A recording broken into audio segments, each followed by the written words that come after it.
Ce soir, dans Allume la télé, Annie Tchélé viendra en plateau pour partager les grandes lignes de son livre Confidence et si c'était à refaire.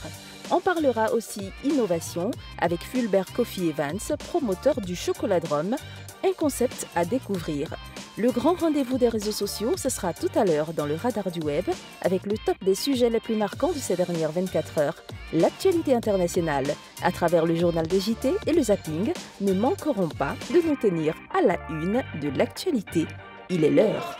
Allume la télé, c'est maintenant avec Jean-Michel Audin. Merci à tous d'allumer la télé sur RTI1, mesdames et messieurs. Un grand plaisir de vous retrouver encore ce soir, 18h15. Vous savez que c'est le rendez-vous tous les soirs du lundi au vendredi, ici même, sur votre chaîne nationale. Eh bien, j'ai le grand bonheur de vous emmener dans un univers, on va dire, mêlé de gourmandise, d'une part.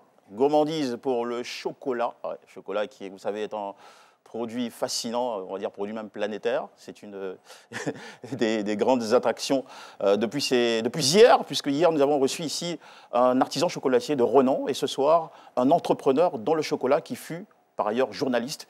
Vous comprendrez bien donc toute son histoire. Et puis l'autre gourmandise, ça va être celle des mots, des lignes, des rimes, des confidences inédites grâce à notre seconde invité, que nous aurons un grand bonheur de recevoir sur ce plateau. C'est un privilège puisque rare de l'avoir parler de ces aspects, on va dire, très méconnus de son parcours et surtout de sa vie personnelle. Voilà, j'ai tellement de mots à partager avec vous aujourd'hui. Pas seulement les mots avec M-O-T-S, mais aussi les mots M-A-U-X, ceux qui frappent, marquent l'actualité et qui sont emmenés avec art et parfois dérision par notre très cher Fatim Camara dans le journal des JT. C'est tout de suite l'univers de l'info. Bienvenue. Bonsoir et merci de suivre ce nouveau journal des JT. Vu sur la chaîne nationale togolaise, en abrégé TVT, la ministre allemande des Affaires étrangères reçue par le Premier ministre ainsi que son homologue togolais des Affaires étrangères. Au cœur des échanges, les questions de sécurité. Kadja Keul a pu échanger autour du renforcement de la coopération entre les deux pays, mais aussi autour de la sécurité du Togo, dont le nord est de plus en plus vulnérable. L'Allemagne se dit prête à soutenir le Togo face aux menaces terroristes, comme elle l'explique ici. On est au pouvoir là avec notre gouvernement depuis 1 an et demi et c'était le temps de venir au Togo. Et ce qui est important pour nous, c'est de signaliser qu'on veut vraiment intensifier la coopération avec notre partenaire africain, comme avec le Togo, sur toutes les questions qui sont des défis globaux. La protection du climat, la sécurité, la paix. Et on a assez de défis qu'on doit résoudre ensemble. Nous passons au JT d'Euronews.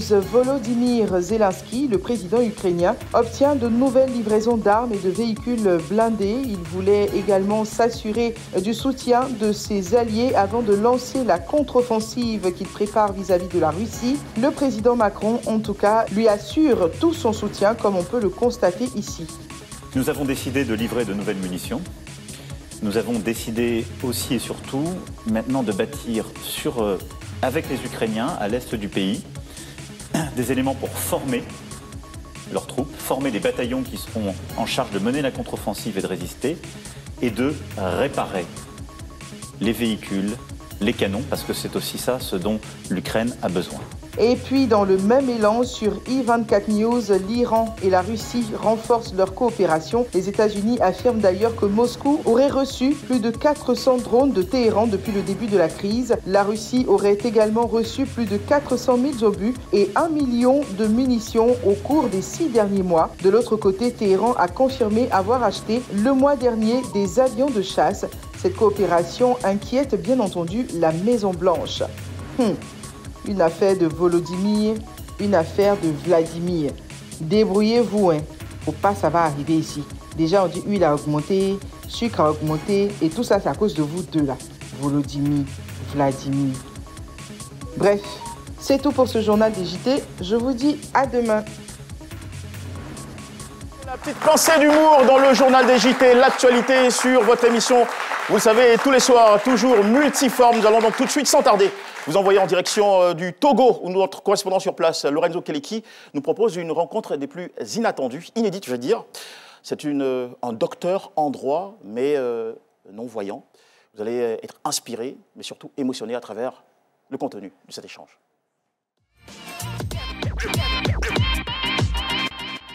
Bonjour Jean-Michel, digne fils de la grande famille Honnet. Aujourd'hui, je vous amène à la découverte de quelqu'un de très spécial. Son nom, Dr Madjou Yaovi Aimé Sylvestre. Il a une fierté pour le Togo et même, je dirais, pour l'Afrique. Mieux encore, un trophée pour les personnes handicapées.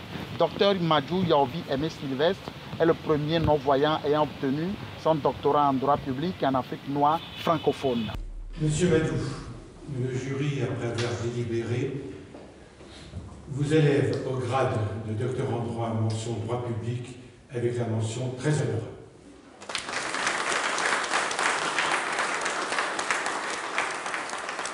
Le 24 mai 2016, à la faculté de droit et des sciences sociales de l'Université de Poitiers en France, dans la salle Ardouin, un Togolais a ému le public. Personne en situation de handicap visuel, Yaovi Madjou a soutenu avec brio sa thèse de 654 pages, rédigée en 2 ans, 5 mois, 27 jours. Il devient ainsi le tout premier malvoyant à faire un doctorat en droit public au Togo, mais aussi en Afrique noire francophone et surtout à l'école doctorale Pierre Couvrat avec mention très honorable. Né voyant le 12 avril 1981, Madjou s'est passionné très tôt pour les études. Il rentre à l'école primaire publique dans un village du centre du Togo. En 1987, lorsqu'il passe au cours élémentaire 1, il perd mystérieusement la vue et devient malvoyant à vie. Fervent chrétien catholique, il accepte son handicap, se transcende et se fait. Il sait qu'au lieu de se résigner, il fallait transformer son handicap. Son credo, une vie est possible sans la vue. Après avoir passé 7 ans à la maison à cause de cette fichue maladie, il retrouve les classes en 1991 à l'école des aveugles de Kpalimé, ensuite de Togoville, ville dans laquelle il obtient d'ailleurs son bac 2. À l'université de Lomé, Madjou Yaovi fait un sans faute jusqu'à sa maîtrise en 2009, puis s'envolera en 2013 à Poitiers en France à la faveur d'une bourse pour sa formation doctorale. Depuis 2020, il est enseignant-chercheur permanent à l'Université catholique de l'Afrique de l'Ouest, UCAO, et ses étudiants ne s'en lassent pas quand ils parlent de lui. Docteur Madjou, alors, c'est un excellent prof et tout, et un très très bon grand frère et papa pour nous. Et son handicap ne lui empêche pas de bien nous expliquer. Je veux pas dire que son handicap est quelque chose de bien, mais ça le rend un peu spécial par rapport aux autres professeurs. Bon, la première fois que j'ai vu le professeur Madjou, franchement, moi j'étais étonné et je me suis premièrement demandé si vraiment il allait être à la hauteur pour nous enseigner. Mais quand il a commencé à enseigner, franchement, j'étais tellement étonné parce que c'est un génie en fait. Même sa hiérarchie manque de mots pour vanter ses mérites et ses prouesses. Très engagé dans ses enseignements, j'ai des échos de lui, de la part des étudiantes et étudiants qui apprécient son travail. Et puis les rapports que je demande habituellement, je constate vraiment que c'est un enseignant appliqué. Si on trouve encore d'autres Madjou qui ont les compétences que Madjou a dans d'autres domaines, etc., l'UT serait totalement favorable à ça. Le docteur Madjou, je dirais que nous avons vraiment ici à l'UIT la chance et l'honneur de l'avoir parmi le corps enseignant. D'après les échos que je reçois, eh bien, Monsieur Madjou, non seulement il assume parfaitement son handicap, mais il se surpasse. On dirait c'est un petit génie. Malgré son handicap, c'est un génie. Tous les étudiants l'adulent comme un des meilleurs professeurs qu'on peut avoir. Je n'ai pas eu, disons, autant d'échos des autres professeurs comme j'en ai de M. Madjou. Marié et père de 2 enfants, Madjou Yaovi est aussi un excellent musicien. Il joue au piano, à l'accordéon, à la trompette, à la batterie et à la guitare. Je fais tout par la grâce de Dieu parce que la force que j'ai, c'est une force que moi-même je ne peux pas décrire. Pour ceux qui ont d'handicap, qu'ils comprennent que l'handicap n'est pas une fatalité en soi. Le sens que Dieu vous a retiré, il vous le compense avec d'autres sens. Dans le cas de ce que moi je vis par exemple, il y a toujours difficulté, mais ces difficultés, je les contourne toujours. Ne faisons pas de notre handicap une raison pour échouer dans la vie. Car tant qu'il y a la vie, tout est possible. Go Michel a réussi malgré son handicap.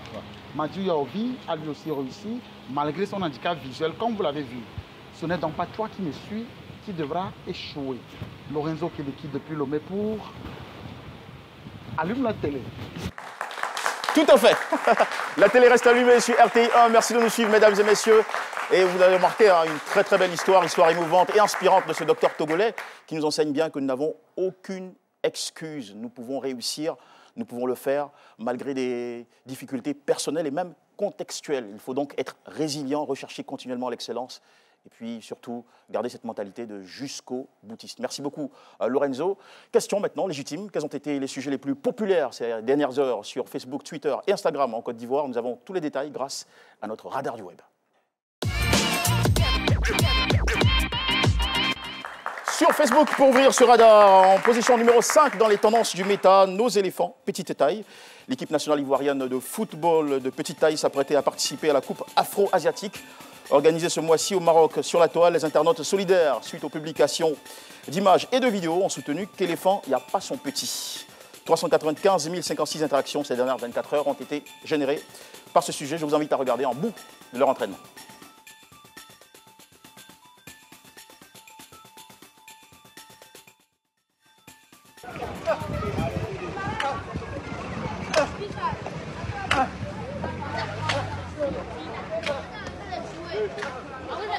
Et voilà, éléphant, il n'y a pas son petit.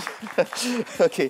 Fan inconditionnel de la couleur verte, comme on la retrouve d'ailleurs dans le maillot des éléphants. Elle est surnommée par les internautes la vertueuse.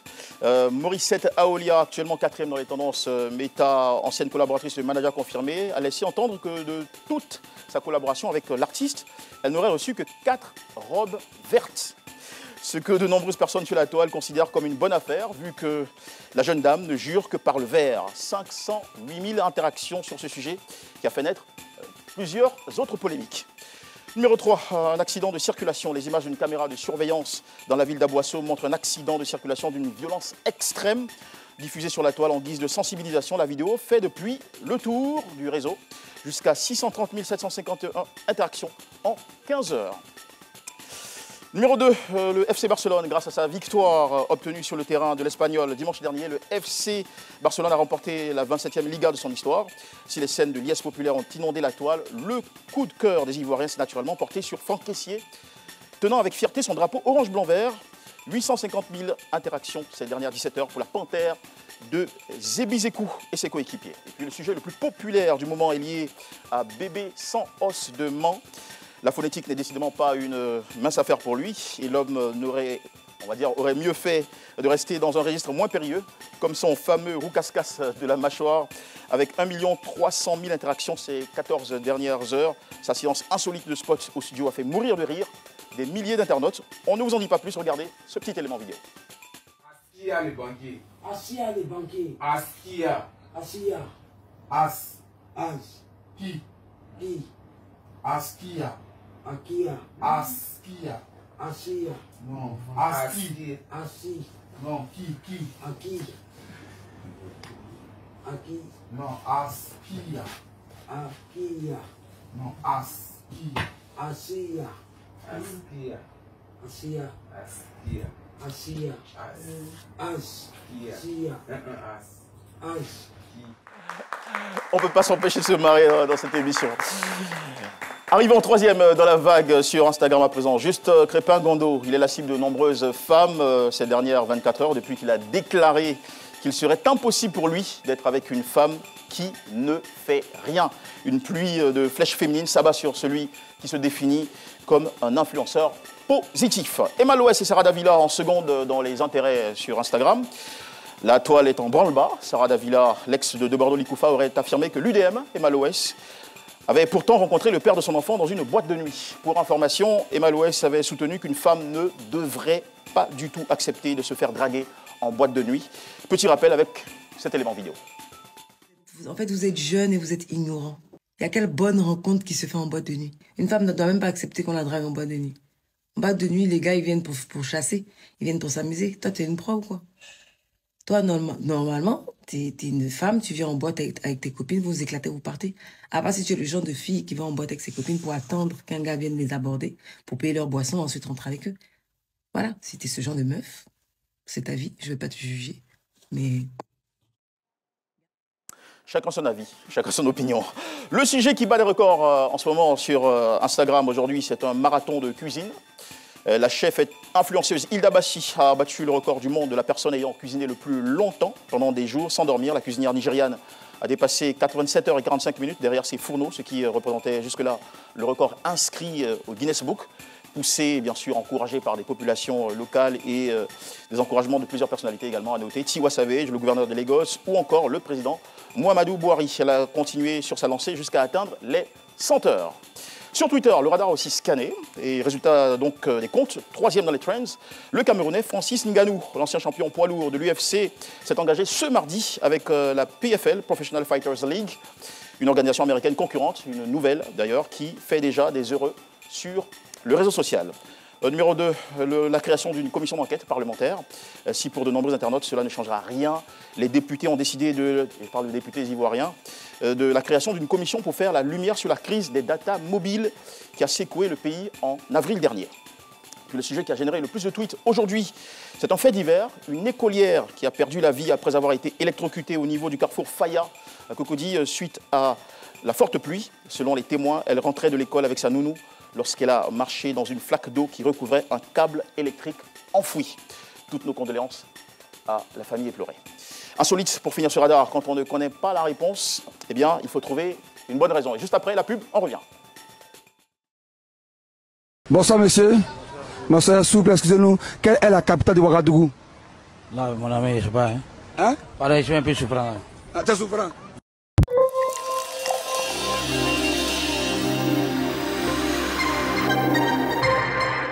Ma soeur, où vas-tu si pressée? Mon mari a découvert une nouvelle pâte tomate là. Il en parle tout le temps. Ma chérie, c'est Alissa tomate. Alissa? Ah! Le double concentré de tomates Alissa, fait à base des meilleures tomates naturelles sélectionnées pour leur goût et leur qualité. La tomate Alissa se conserve très bien et ne noircit pas. On voit une équipe qui va évoluer en 4-4-2. C'est de ça que je te parlais. Alissa, le goût parfait.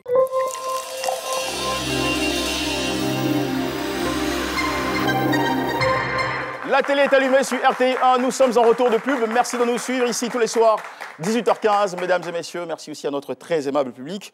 C'est un bel honneur pour nous de recevoir en qualité de premier guest une remarquable actrice, comédienne, réalisatrice, productrice, une grande dame de la culture à la polyvalence surprenante, qui vient ce soir nous présenter son livre témoignage, un livre événement, et si c'était à refaire. 290 pages de confidences inédites. Faisons ensemble, juste après la transition, un chaleureux et inoubliable accueil à Annie Tchélé.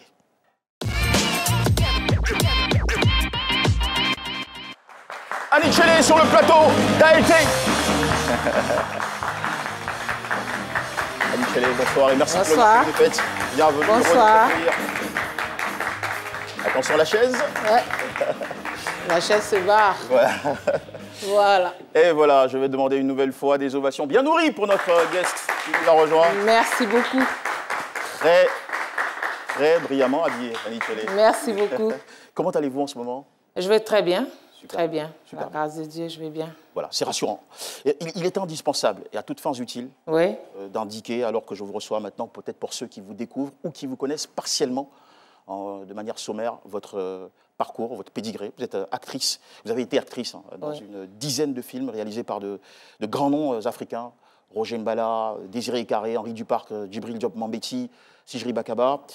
Productrice d'émissions télé, conceptrice et présentatrice d'émissions télé. On est ensemble, qui était une émission inoubliable. Planète Ciné, Entre nous, Objectif Paix. Fondatrice et organisatrice du FICA, ce rendez-vous incontournable de la culture ivoirienne, Festival international de court-métrage d'Abidjan. Vous avez été aussi membre de jury de plusieurs festivals de cinéma à travers le monde, en Belgique, Autriche, Roumanie, Tunisie, Italie. Vous avez même participé aussi à des festivals en tant que femme de culture. Scénariste, réalisatrice de films documentaires, co-autrice et productrice de séries télé telles que Vie de femme, qui a été diffusée sur plusieurs chaînes de télévision, et Sida dans la Cité 1 et 2, qui a été primée au FESPACO en 1995, et puis directrice, entre autres, du Centre de production de l'ONG américaine. Bon, en anglais, on va dire PSI, et en français, PSI. Tout à fait. Annie Tchélé, vous êtes de retour en Côte d'Ivoire depuis le 25 juillet 2022, après un exil forcé, voilà, qui a duré une dizaine d'années. Depuis lors, comment vous occupez-vous avec tout ce savoir-faire? Comment vous êtes-vous rendu utile à votre pays?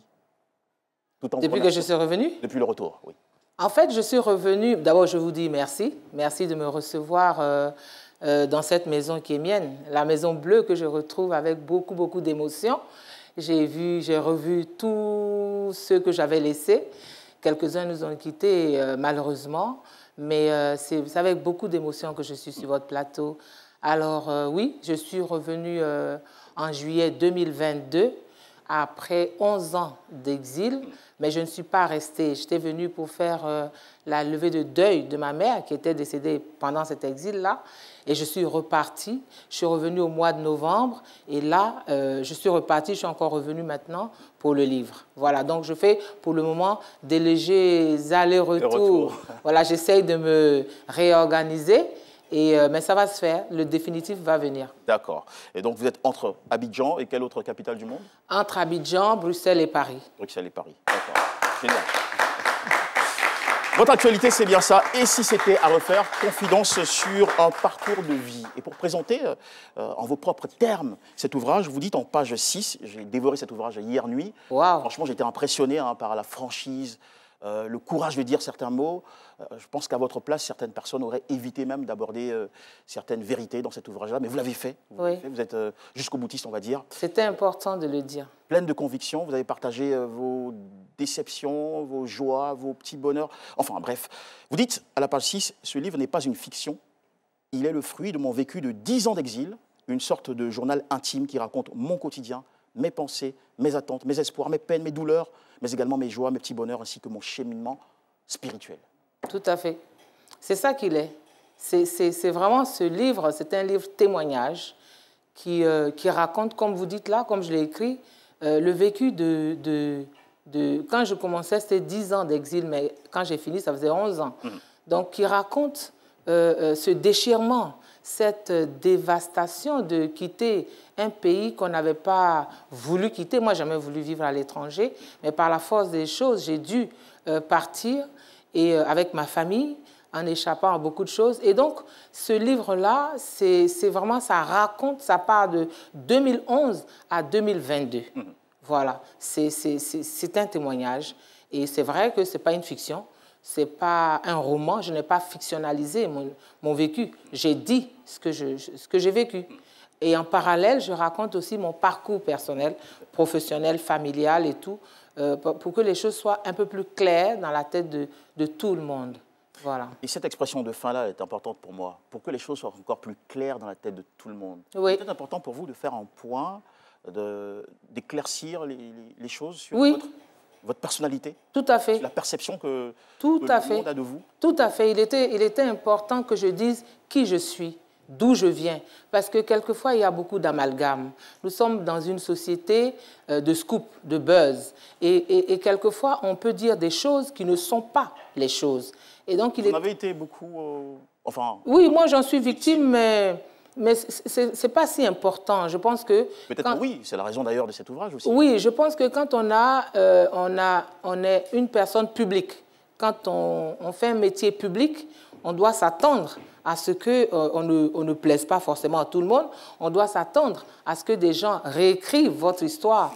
Et parfois, vous écoutez, vous lisez ce qu'on dit sur vous et vous êtes étonné. Vous êtes témoin de ce que les gens peuvent dire de vous et vous ne vous reconnaissez pas dedans. Mais moi, il était important que je me raconte, que je me conte, que je narre qui je suis, d'où je viens, tout mon cheminement, voilà, et que les choses ne sont pas tombées comme ça du ciel et qu'il ne faut pas faire des amalgames. Ça, c'était important.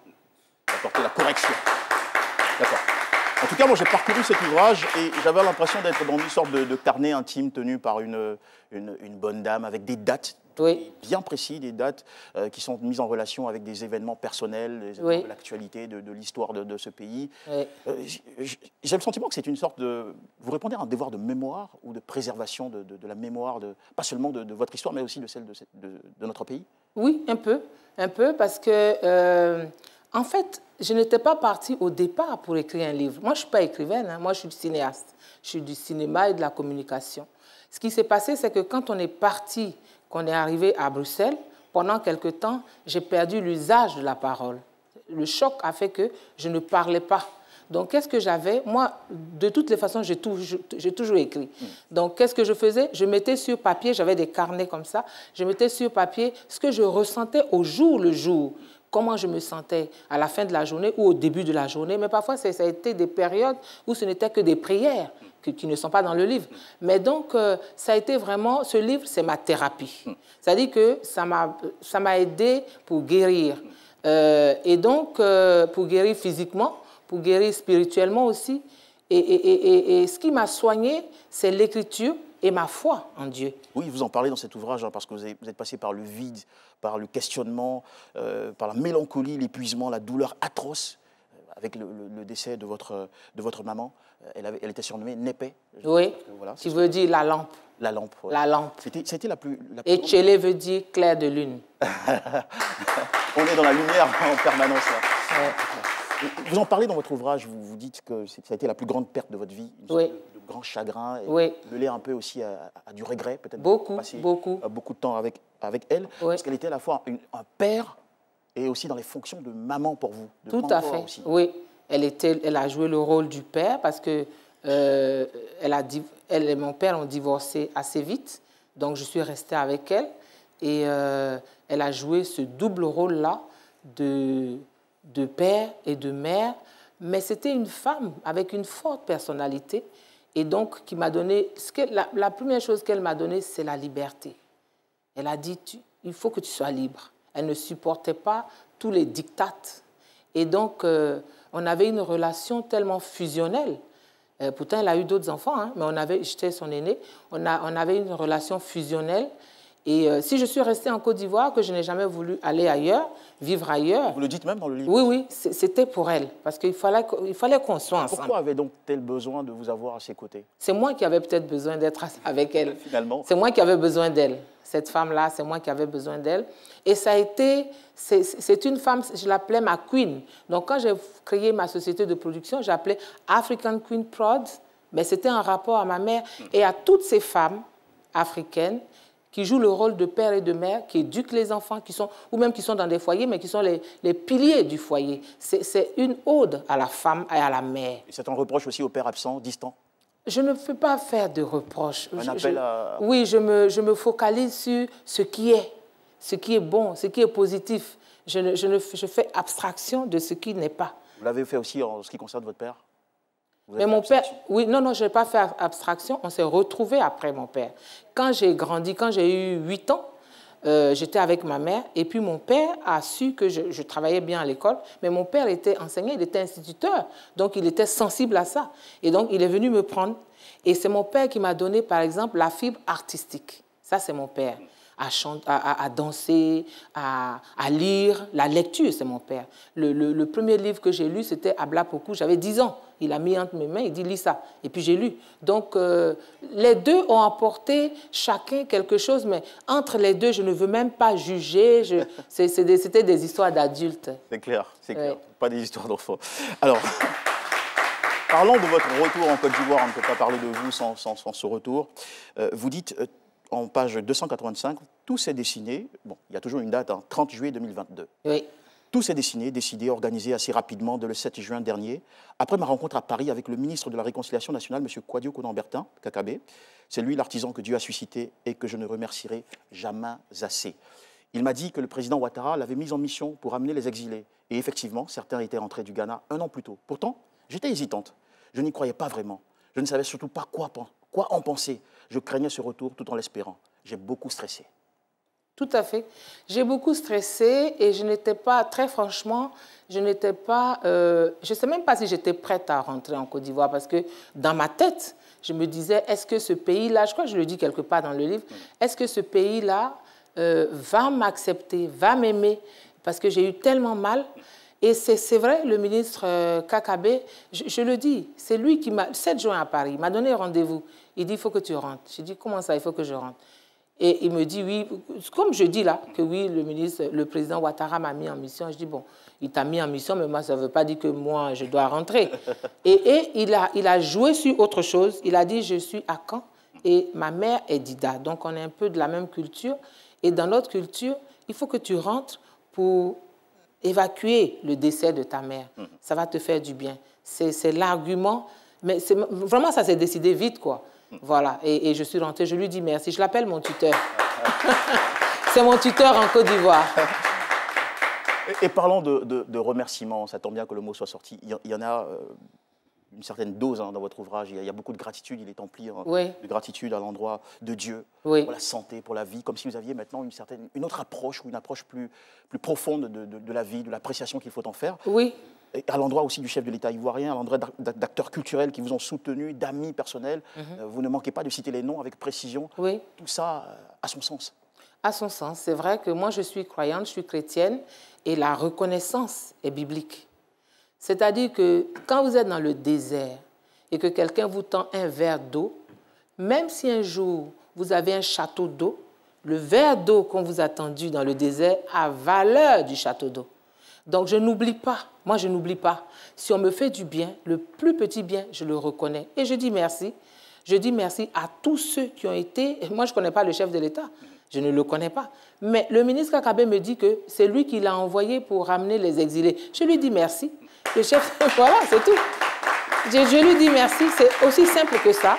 Je ne le connais pas, mais moi j'ai vu mon petit frère Charles Blé Goudé souffrir et c'est le chef de l'État qui l'a fait rentrer. Vous avez poussé un grand soupir lorsque vous avez appris le retour de Charles Blé Goudé. Ah oui. Et quelqu'un que vous estimez énormément. Ah, c'est plus que de l'estime, c'est ma personne. J'ai partagé tellement de choses et je partage tellement de choses avec lui parce que je dis toujours Vous avez dit que c'était votre dernier combat, oui. Le retour de Charles Blé Goudé. Tout à fait. Oui. Politiquement, c'était mon dernier combat. Aujourd'hui, c'est pour ça qu'aujourd'hui, je suis très à l'aise pour retrouver mon métier, l'écriture aujourd'hui, demain un film, après-demain mon festival. Voilà, et je dis merci à la ministre de la Culture qui est vraiment dans cette optique-là de ramener le FICA. Et donc, je disais que moi, je ne suis pas une femme politique, en fait. D'ailleurs, vous le dites ici, je vois en page 278, non, tout le monde n'est pas politicien. Oui. Parler d'une situation ou d'un problème politique ne fait pas de nous des politiciens. Tout à fait. Moi, je ne suis pas une politicienne, oui. Je ne fais pas la politique, je crois juste en des valeurs, je les exprime, je les défends, c'est tout. C'est tout. C'est tout. C'est tout à fait ça. Je crois dans des valeurs. Je crois dans des choses qui sont immatérielles. Et si... Quelles sont ces valeurs qui sont par exemple, dans votre cœur? Il y a tellement... Mais par exemple, quand la Côte d'Ivoire a été attaquée, moi je suis foncièrement contre les armes. Donc quand la Côte d'Ivoire a été attaquée, que j'ai vu que tous les Ivoiriens se sont levés, mais je me suis levée parce que ça touchait... Mais c'est un principe. On a des principes.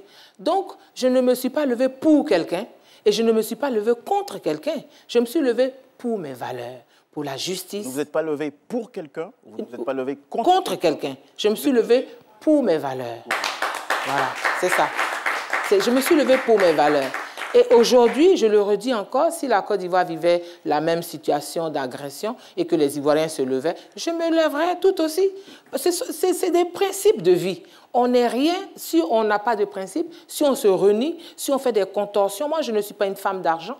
Je ne fonctionne pas à l'argent, je ne fonctionne pas aux richesses, je ne fonctionne pas à tout ça, au matériel. Je fonctionne à la foi et je fonctionne aux convictions, aux valeurs. C'est ça. Vous dites dans votre ouvrage, et c'est parfois répété, je crois que ça doit être à dessein, vous dites « quelqu'un doit toujours se lever pour quelqu'un ». Absolument. Quelqu'un doit vous dites toujours... c'est parce que vous estimez que... Mais j'ai estimé que... Là, je parlais par exemple de Blé Goudé. Hein? Je dis que les êtres humains doivent manifester, exprimer de l'humanité envers d'autres êtres humains. C'est ça qui fait qu'on est humain. Sinon, on est des animaux. Et donc, j'ai dit ça quand Blé Goudé était dans cette douleur, quand il ne savait pas. Vous savez, les gens, vous voyez des gens comme ça qui sont dans la foule Et puis, ils donnent les hommes politiques, vous savez, ils font le show. Mais quand les lampions s'éteignent, quand Blé Goudé se retrouve à La Haye, seul, abandonné, vous ne pouvez pas savoir ce qu'il vit. Donc, il faut que quelqu'un soit là. Et j'ai été là et je serai toujours là. C'est à ce moment-là que j'ai dit qu'il faut toujours que quelqu'un se lève pour quelqu'un. Parce que quand vous ne vous levez pas... Qui s'est levé pour vous? Pour moi, des gens se sont levés. Tous les gens que je remercie se sont levés. Et pourtant, vous dites aussi, en page 277, 20 avril 2021, il faut savoir faire le deuil de ce qui, non seulement ne nous fait pas avancer, mais en plus nous fait régresser. Moi, il y a longtemps que j'ai fait mon deuil de beaucoup de choses. J'ai mis du temps, beaucoup de temps, mais j'ai compris. Double question. Combien de temps vous a exigé la rédaction de cet ouvrage? Cet ouvrage, je l'ai commencé en 2021. En fait, j'ai mis mes notes ensemble, parce que tout ce qui est écrit là, j'ai écrit depuis 2011. Donc, j'ai dû enlever des choses. Tout ce qui était, par exemple, les prières, j'ai dû, parce que ce n'était pas un livre religieux, j'ai dû... et puis, il y a des parties que j'ai écrites en 2022. Voilà, j'ai élagué ce qui n'allait pas, ce qui était du domaine fonctionnel. Voilà, de Dieu, voilà, c'était des versets bibliques, des choses comme ça. Mais donc, ça m'a pris, en fait... 2021 et il est sorti en 2022. C'est mon frère qui m'a dit, pour guérir complètement, il faut que tu exprimes les choses. Tout ce que tu dis depuis des années, il faut peut-être le mettre sur papier. Et donc, ça m'a permis, et je ne lui dirai jamais assez, lui et un autre de mes amis, et ça m'a permis d'évacuer. C'était un exutoire pour vous. Oui, de guérir, voilà, de faire ma résilience. Et donc, après ça, je me suis sentie dégagée, prête pour reprendre ma vie en main. Et c'est ce que j'ai fait. Alors, le deuil de beaucoup de choses, qu'est-ce que vous mettez dans l'expression beaucoup de choses? Ben, beaucoup de choses. Beaucoup de choses. Tout ce que j'ai vécu, le deuil de beaucoup de choses, c'est quelque chose en quoi tu crois et puis tu te rends compte que non, tu t'es trompé ou tu prends un chemin et tu te dis non, ce n'est pas ce chemin-là. C'est beaucoup de choses. Ça s'applique à beaucoup de situations. Vous dites, j'ai eu mon lot de désillusions, de trahisons, dont certaines sont venues de mes proches. J'ai perdu quelques certitudes que je croyais immuables.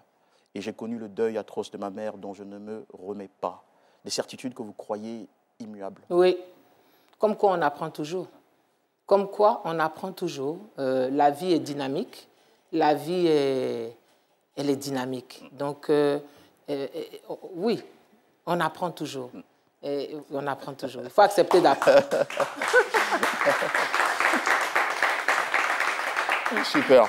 Alors, la formulation du titre de l'ouvrage, c'est « Et si c'était à refaire ». Oui. Ce n'est pas « Et si tout était à refaire ». Non. Dites simplement « Et si c'était à refaire ». Oui. Alors, ça voudrait dire que vous questionnez, oui, que vous remettiez en cause, oui, certains pans de votre itinéraire. Ça peut être des décisions, ça peut être des méthodes que vous avez utilisées, oui, des choix que vous avez faits. Oui. Alors, qu'est-ce qui serait à refaire? Analyse faite. Si c'était à refaire, je crois qu'on garde toujours ses valeurs. Je garderai mes valeurs parce qu'on ne se renie pas. Moi, je ne suis pas dans le regret. Hein. Je suis dans le questionnement. Et si c'était à refaire, c'est-à-dire que je garderais toujours mes valeurs et peut-être que je ferais les choses différemment. Qu'est-ce que vous ne referiez pas? Je ne sais pas. Selon les situations, je verrai. Mais si c'était à refaire, ça s'applique à plein de gens. Hein. Si c'était à refaire, est-ce que vous feriez de la télé? C'est une question. C'est une question. Si c'était à refaire, est-ce que tel autre, je ne sais pas, ferait tel travail? C'est une question qui... Moi, je n'ai pas encore ma réponse. Qu'est-ce que vous ne referiez pas? Beaucoup de choses. Jamais. Ce que je ne referais pas, c'est beaucoup de choses. D'accord. Oui, il y a beaucoup de choses. Je comprends. Oui. Je comprends. Vous terminez en disant, je peux, et là je suis en page 286. Vous avez décortiqué le livre. Mais bien sûr. Je n'ai pas dormi pour ça. Bravo. Oh, moi, je l'applaudis. Hein. On l'applaudit. Hein, parce que je suis impressionnée. En 286, vous dites, et j'adore le fait que cet ouvrage soit très illustré, il y a beaucoup de photos, souvenirs qui racontent énormément d'histoires émouvantes. Vous dites, je peux enfin prendre un nouveau départ. Oui. Un autre horizon se dessine. je veux le saisir et ne plus revenir en arrière, mais avancer, me rétablir, me rebâtir, me reconstruire, me réédifier dans tous les domaines. Tout à fait. Dans tous les domaines, oui. Dans tous les domaines. Personnel, familial, professionnel, amical. Dans tous les domaines, c'est un nouveau départ. C'est un new day. C'est un nouveau départ. C'est-à-dire, c'est comme une sorte de... Je fais ma mue. J'ai vu tellement. Je ne suis pas une jeune fille. Moi, je suis une femme adulte. Donc, j'ai vu beaucoup de choses. Et donc, aujourd'hui, j'ai envie d'aller à l'essentiel, de penser plus à moi. Voilà, qu'est-ce qui me convient? Qu'est-ce qui me fait du bien? Et ne plus chercher à plaire à X, à Y. Ce n'est pas important. On est seul, on vit seul. Au milieu, on fait ce qu'on peut. Et on meurt seul. Si vous n'osiez pas le dire. D'accord, ça va être l'une de mes dernières questions. Vous avez écrit en 256, là on va maintenant sur un ton peut-être plus léger. Oui. Renoncer à la dénonciation des maux de la société, ce serait trahir l'esprit même de ce genre musical. Et on parlait du zouglou. Oui, ça ne serait plus du zouglou, ça ne serait que des comptines pour bébés. J'en ai ri en voyant ça. Oui. C'est dire que c'est une musique que vous aimez beaucoup.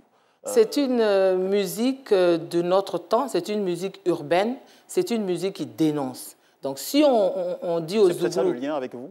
Oui, oui, j'aime bien. De ne pas se taire quand il De ne pas se taire. Il ne faut jamais se taire. Moi, je ne me tairai pas. Jusqu'à ma mort, jusqu'au dernier souffle, je ne me tairai pas. Parce que vous ne supportez pas... L'injustice. Je ne supporte pas l'injustice. Je ne supporte pas l'irrespect. Je ne supporte pas l'arrogance. Je ne supporte pas le fait qu'un être humain puisse écraser un autre être humain. On a le même sang qui coule dans nos veines, que vous soyez blanc, jaune, noir, métis, tout. C'est le sang, il est rouge. Donc je ne supporte pas qu'on écrase un autre être humain. C'est ça que je ne supporte pas. Nous devons être une société beaucoup plus humaine. Beaucoup plus humaine, beaucoup plus humaine. Alors le zouglou, pour terminer, quel est votre top 5 du zouglou? Top 5, je ne sais pas. Je sais que j'aime Kérosène actuellement. Mais vous le considérez comme un artiste de zouglou? Bah oui. Non, vous n'aimez c'est coupé décalé? Bon. Moi, je pense que c'est mélangé. Hein. D'accord. Hein? Ok. Bon, j'aime aussi Yodé et Siro, j'adore. J'aime Soumbil. J'aime... il n'y a pas beaucoup de femmes qui font du zouglou. Hein. J'aime bien la parité, mais là, je cherche... difficile de faire la parité. Difficile de faire la parité dans le zouglou. Hein. Mais je trouve que c'est une musique qui est partie d'un combat et c'est une musique qui dénonce, qui revendique. Et ça, j'aime ça. J'aime pas les comptines. Il fait beau, la lune et tout ça, ça m'ennuie assez. C'est un peu de vous. Hein. Oui. Et si c'était à refaire 290 pages de confidences sur un parcours de vie signé Annie Tchélé, que nous avons eu un immense honneur à recevoir. Mais c'est moi qui suis honorée. Merci beaucoup. Et je peux ajouter un dernier mot, que demain c'est la dédicace. D'accord. Voilà, la dédicace à 18h30 au Cinotel au plateau et j'invite chacun à venir et vous êtes invités. Merci beaucoup pour l'honneur que vous avez. Et voilà. Annie Tchélé, est-ce que vous avez le temps de regarder la télé, de zapper avec votre télécommande? Oui, je zappe beaucoup. C'est quoi vos types de programmes? Je regarde par exemple des films et puis je regarde le cinéma ne vous a pas quitté en tout cas. Ah non, il ne peut pas me quitter, c'est pas possible. Je suis en fond dans le cinéma, à fond. Merci en tout cas. Merci Annie Tchélé. C'est moi. Et tout de suite, voici le zapping des émissions.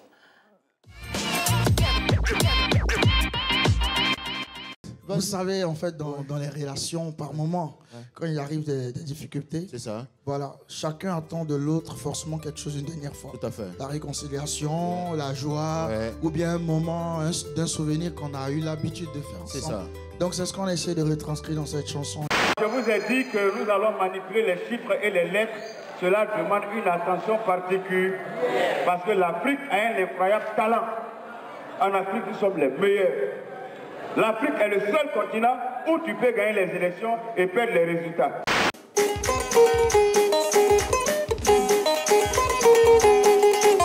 Kababeleki. Kababeleki.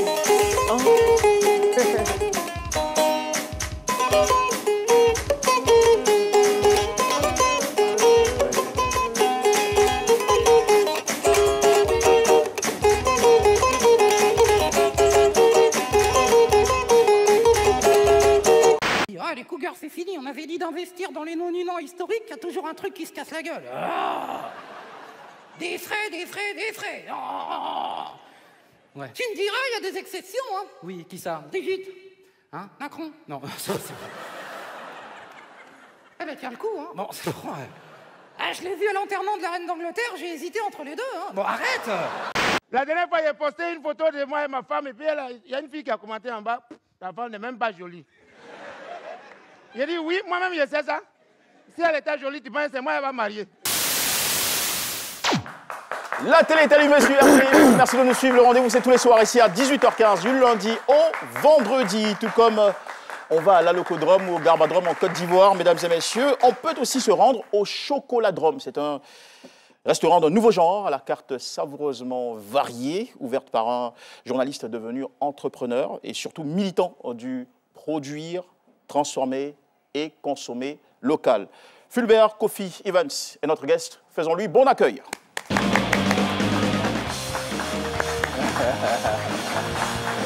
Bonsoir Fulbert. Bonsoir.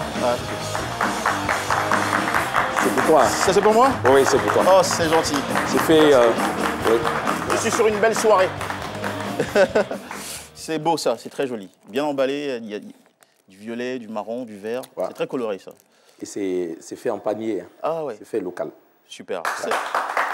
Depuis hier, on est sur la promotion du local. Fulbert, bonsoir et merci d'avoir répondu à notre invitation. Bonsoir Jean-Michel. Comment allez-vous? Vous êtes en forme grâce au chocolat? Oui, je dirais ça va, ça va. Ça va. Alors, l'idée de mettre en place un chocoladrome, franchement, nous la trouvons très authentique, très géniale. Mais que renferme précisément ce concept?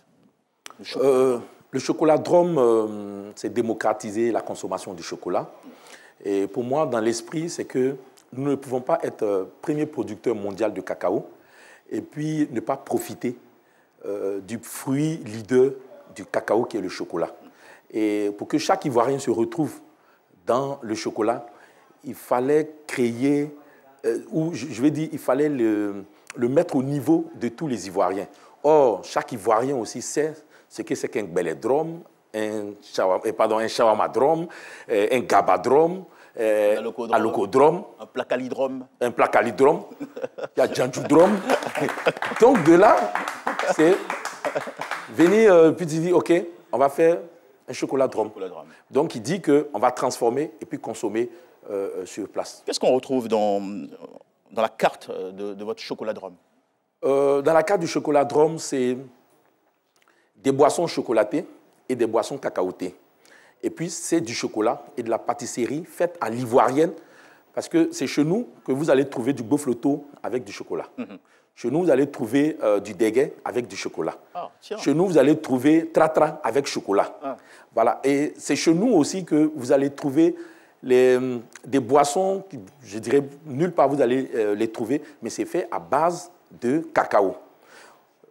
Je sais que beaucoup savent que je suis journaliste à la base et je dirais que c'est par militantisme que le chocoladrome est né, même s'il est né d'une situation qu'il fallait trouver en termes de solution. Mais c'est plus mon aspect militantisme qui fait que j'évolue avec le concept du chocoladrome. Parce que dans ma tête, dans mon esprit, c'est que autant il y a de shawarma en Côte d'Ivoire, il doit y avoir des chocoladromes en Côte d'Ivoire. C'est ça. Génial. Alors, vous vous définissez plus comme un entrepreneur dans ce domaine ou un véritable chocolatier, pâtissier? Et si oui, avec quel justificatif? Je dirais les deux. Je dirais les deux parce que je suis certes arrivé au chocolat par accident, mais un accident heureux. Et un journaliste, c'est facile d'arriver parce que, bon, on a l'esprit ouvert, on aborde beaucoup de sujets. Mais j'ai pris le temps de me former à la conception du chocolat. C'est là même que... Et quelle a été votre formation? Ma formation, d'abord, je commence sur YouTube. Et puis, je me mets avec un véritable chocolatier, qui est chocolatier de renom pour une grande enseigne en Côte d'Ivoire.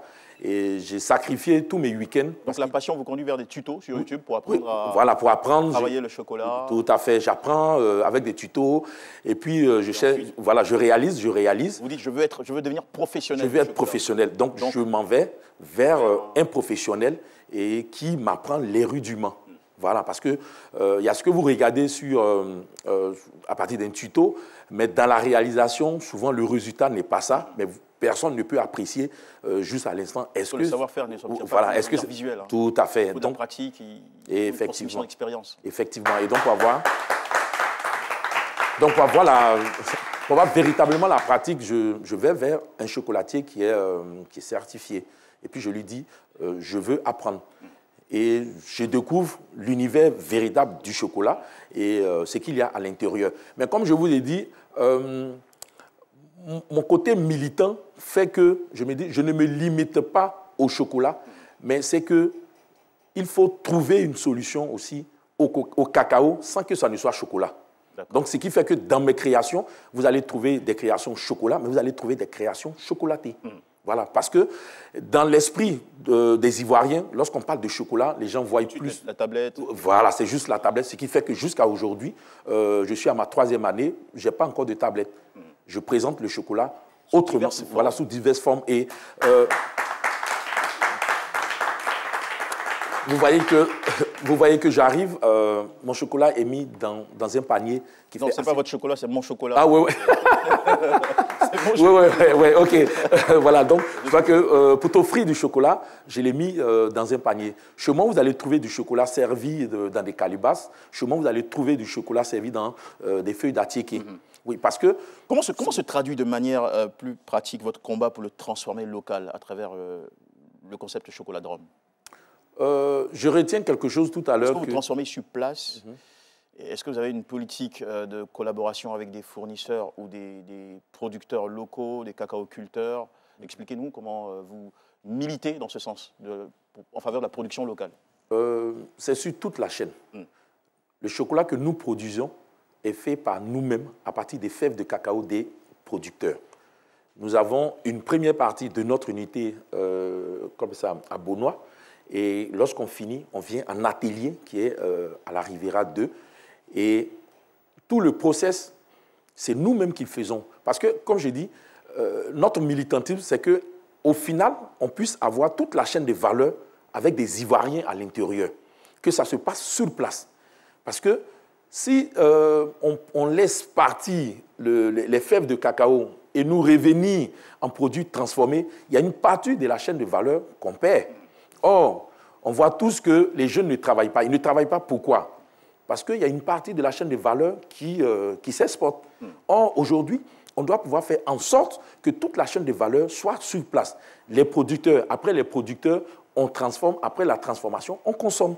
Moi, voilà ce que je trouve qui est juste et qui est normal. D'accord. Alors, est-ce que votre politique, je ne sais pas s'il faut la définir comme une sorte de politique économique, mais votre système de fonctionnement favorise ou avantage d'une certaine façon les cacaoculteurs locaux? Est-ce qu'ils ont bénéfice à travailler avec vous? Oui, ils ont bénéfice à travailler avec nous. Pourquoi? Parce que... Parce qu'on ne peut pas parler aujourd'hui de cacao ou de chocolat sans garder en tête ou viser l'intérêt aussi de ces familles qui produisent le cacao en Côte d'Ivoire, qui sont confrontées à bien des challenges. Oui, à bien des challenges. Et je disais, bon, c'est pour cela que je ne me décolle pas de mon métier de journaliste. Parce que quelque part, quand j'ai commencé, quelqu'un m'a dit derrière, il faut avoir peur du cacao. Ça amène la mort. Ça amène la mort. Donc, c'est pour cela que je me suis mis dans le chocolat. Mais à la réalité, moi, j'ai un programme qu'on appelle Cacao Épargne, où je paye à 2000, voire même 2500 francs le kilo de fèves aux paysans. Pourquoi? Et ça voudrait dire quoi? Que vous payez au-dessus de la moyenne? Oui, plus que la moyenne. Parce que simplement, j'ai demandé... Le prix moyen, c'est 900 francs, sinon 1000 francs. D'accord. Voilà, ça c'est le prix qui est fixé. Donc 2 fois plus. Voilà, 2 fois plus que ce que... Mais aujourd'hui, pour ce que je fais, je ne peux pas prendre en grande quantité. Pourquoi? Parce que je n'ai pas une capacité de production assez grande. C'est ça. Mais quand je paye ces fèves, ce sont des fèves qui, en fait, après récolte et séchage, je leur demande juste de torréfier parce que je fais un produit avec. Donc, j'ai en termes de matière première, les fèves torréfiées. Donc, je forme ces paysans-là, c'est-à-dire que c'est plus les femmes des paysans, des producteurs, à torréfier avec comme ça, une technique et je leur rachète cela. Pour moi, pourquoi est-ce que j'appelle ça même programme épargne cacao? Parce qu'on sait que dans les zones de production, après, c'est-à-dire qu'au moment de la vente, souvent le monsieur, c'est-à-dire que le producteur disparaît de la maison. Il laisse madame et les enfants. Il s'en va faire la vie. C'est quand l'argent même finit souvent qu'il revient. Donc, ici, c'est de permettre au producteur quand même de laisser une sorte de pagne comme ça, à sa femme, voilà, pour au moins s'occuper de la maison et des enfants. Et pour moi, je me dis aussi que en faisant cela, ça leur permet de gagner un peu plus avec nous. Mais si on augmente, c'est-à-dire que s'il y a beaucoup de personnes qui font la même chose comme moi, je parle de transformateurs, c'est sûr que nous allons... L'écosystème va forcément s'enrichir. D'accord. L'autre défi, c'est de pouvoir changer le paradigme, puisqu'il faut amener les mentalités à aller dans le sens de la consommation du local ou du fait local ou du fabriqué local. Comment vous travaillez dans ce sens? Vous avez peut-être, on va dire, 1 minute pour nous répondre sur ce point-là. C'est d'abord de trouver des débouchés pour nos produits. Parce que j'ai constaté une chose, on est complexé face à nos produits. Ça, c'est... Je me dis que c'est beaucoup de choses en arrière, mais il faut que les Ivoiriens, les Africains, arrêtent d'être complexés face à ce qui est de chez eux. Il faut qu'ils arrêtent d'être complexés. Je n'ai pas fait de polémique, mais il y a combien de Libanais dans nos placalidromes, dans nos gabadromes? Mais on est rempli dans le chakmadrome. Pourquoi? Parce que quelque part, on veut changer. Ce qu'on veut. Oui, non, oui, je suis tout à fait d'accord. Mais eux, ça dit que ça devait. L'intégration là fait qu'on devait pouvoir voir dans les deux sens. Mais il se trouve que c'est dans un seul sens. Non, à un moment, il faut qu'on apprenne à voilà, apprécier. Voilà. Et puis en fait, ce que je veux dire, c'est que culturellement, on est en train de perdre des valeurs. Or, pour que le placali soit mis en valeur, il faut qu'on sache ce que c'est que réellement le placali. Voilà, parce que des gens préfèrent manger ce qui vient d'ailleurs que... Voilà. Moi, je dis que le chocolat, c'est parce que c'est le produit phare. Mon objectif, ce n'est pas forcément le chocolat, mais c'est d'autres produits cacaotés, en fait. D'accord, effectivement. Le chocolat de Rome, qui se trouve dans quelle commune de la Côte d'Ivoire? Riviera de Jardin et Cocody Blocos. Et la page Facebook ou les réseaux sociaux pour vous retrouver? Chocolat de Rome. Chocolat de Rome, simplement. Merci beaucoup, Fulbert. Kofi Evans, journaliste chocolatier, concepteur du chocolat de Rome. Et merci à tous et à toutes de nous avoir suivis, mesdames et messieurs. On revient demain, 18h15, sur RTI 1 avec beaucoup de bonheur. Et demain, on aura un invité musical, c'est une star immense qui sera sur ce plateau pour une émission exceptionnelle, ne ratez pas ça. Merci à tous et à toutes, à toute l'équipe technique, à tous nos invités, et merci à vous d'avoir suivi Allume-la. À demain, bonne soirée.